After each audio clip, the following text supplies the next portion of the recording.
The Disrupt Education vlog can be found on YouTube. To hear it in podcast form, search Disrupt Education on any of the following podcast platforms: Anchor, Apple Podcasts, Google Podcasts, Breaker, Castbox, Overcast, Radio Public, Pocket Cast, Spotify, or Stitcher.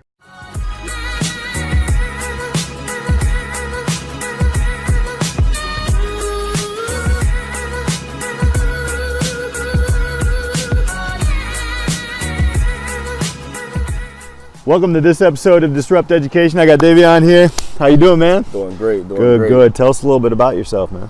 Well, born in Chicago. Moved to Oak Park when I was about, I would say 11, 12, and went to Percy Julian, went to Bai for 1 year, went to Oak Park River Forest for high school. Had the pleasure of having you in class. Best teacher in the world. Exactly. You know, you guys know that. And then after high school, I went on to U of I.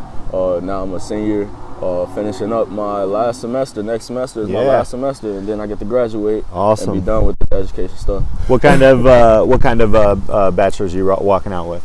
Marketing degree. Business marketing degree. I was going to do business process management and marketing, but just taking a few classes in it, taking a few more classes in it just made me realize like the teaching styles the teachers had and the curriculum that they was teaching, like it wasn't really like wasn't really matching with my learning style. Yeah. So I just was like, I'd rather just teach myself some skills that I know that would be essential in my future. So in some of our conversation, we chatted about some of the things that you were teaching yourself versus what the school's providing. Yeah. Tell us a little bit about those paths. Like, what does that look like? So basically, I realized like in high school, I feel like a lot of that was really just, it was a little easy just to like skate by and like just to play the game. But then in college, it really came, really like showed me, okay, I need to do some stuff outside of class. Yeah. To really like hone in on these skills that I wasn't really like learning in some of my classes. Like in my Aki class, I was not learning anything. You already learned how to act in high school. Yeah. So a lot of that, like sophomore year of college was really when I made that turning point and realizing like, okay, I need to start teaching myself a lot of things, because education really wasn't teaching me anything. It was just teaching me how to memorize stuff. Yeah. Wasn't really teaching me like I would realize like even this classes I was doing good in, like a year later I wouldn't know anything about those classes. But it was a few classes that like I probably didn't do the best in, but like the teachers was a little bit more personable, and like the work was a little bit more hands-on. Yeah. And so then I still had like skills from that, but the other skills I couldn't really like touch on. So looking at that, so are you on a 4-year track? This is your 4th year? Yeah. So that's rare these days. Yeah. Do you have a lot of friends that are taking 5 years or 6 years? I actually got one of my friends. He's graduating next December. And then one of my other friends, he's taking a full extra year.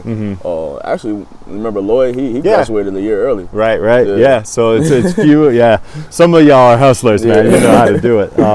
But you know, going into that, how hard is it? How hard was it for you to actually make that switch your sophomore year? Because I remember like freshman year in college, you know, we were connected and you're on a lot of social, and then you kind of disappeared. Yeah. Because I felt like, you know, for me, what I was thinking is you're just grinding, man, and you started, focusing on studies and stuff.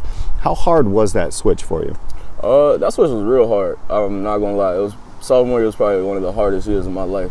I was taking accounting 201, econ 203, and I think it was finance 221, all at the same time. And like the business school tells us not to take those classes at the same time, but everybody in the business school takes them at the same time, because if you don't, then you kind of behind.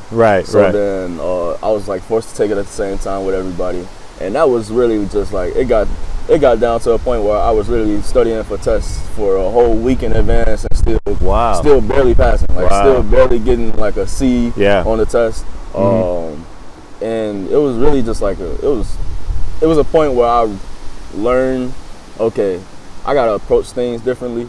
Just because this works for like this set of friends or like these people doesn't mean it's gonna work for me. And that was when I really like took a step back and like learned how my like style of learning is. And I learned that it's more of a visual. Like I need like videos and stuff like that. Right. Like me sitting down watching somebody write on like a piece of paper or like a lecture board or something like that. I'm not really going to learn. Not going to do it.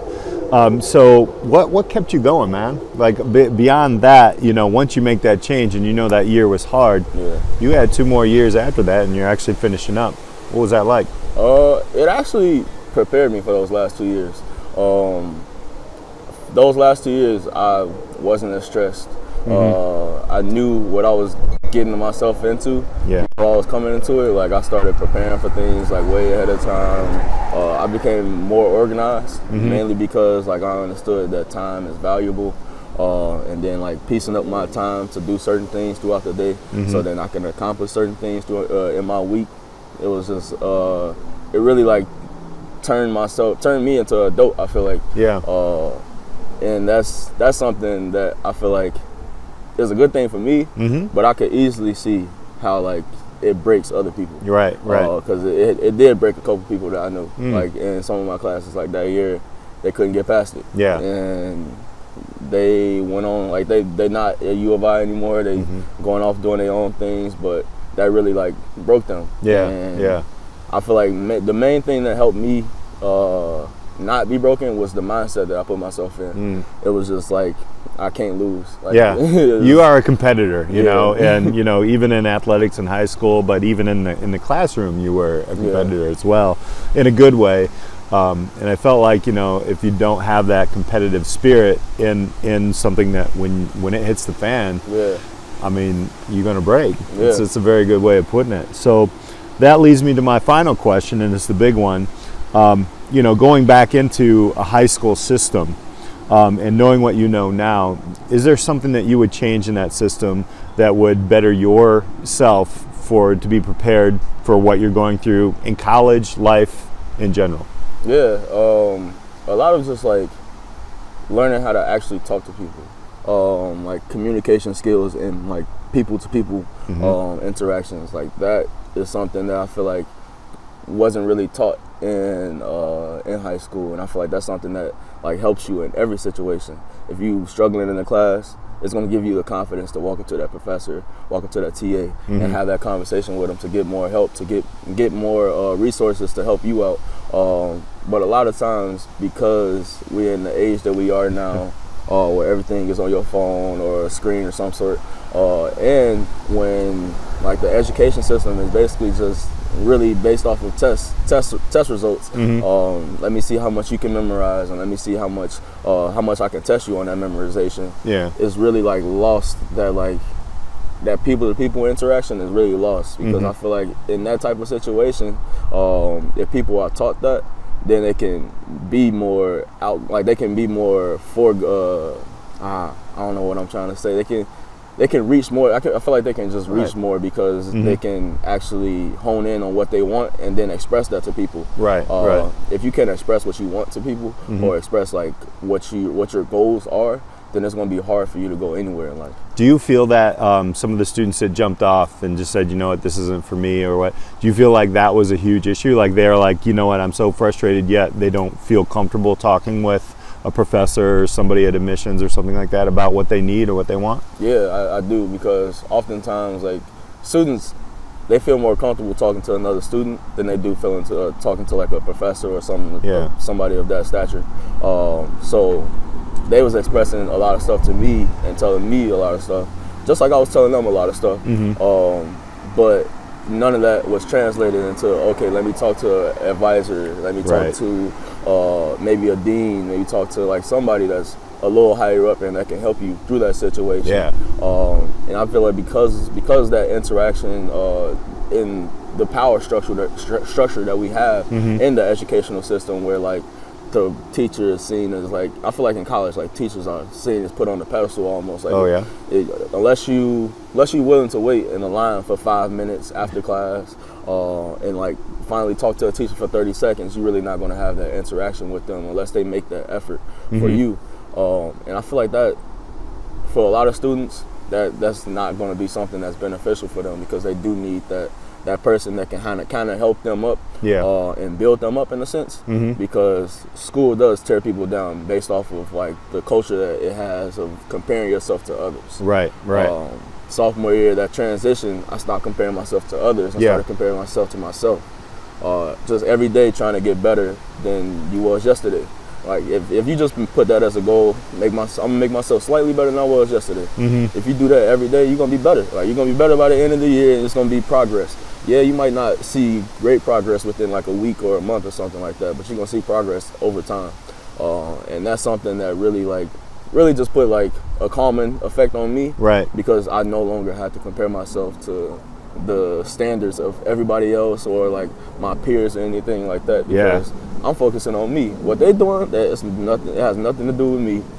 All I can control is the things that I'm doing and the things that I'm good at. So let me just try to, actually control the things I can control. Do you think that's teachable at the high school level? I think it is, but not through like the way we teach in high school. It's not something that you can put in a book. That's not something that you can like take a test on. You almost have to experience it. Yeah, you have to go through hardship and then realize like, okay, why am I going through this hardship?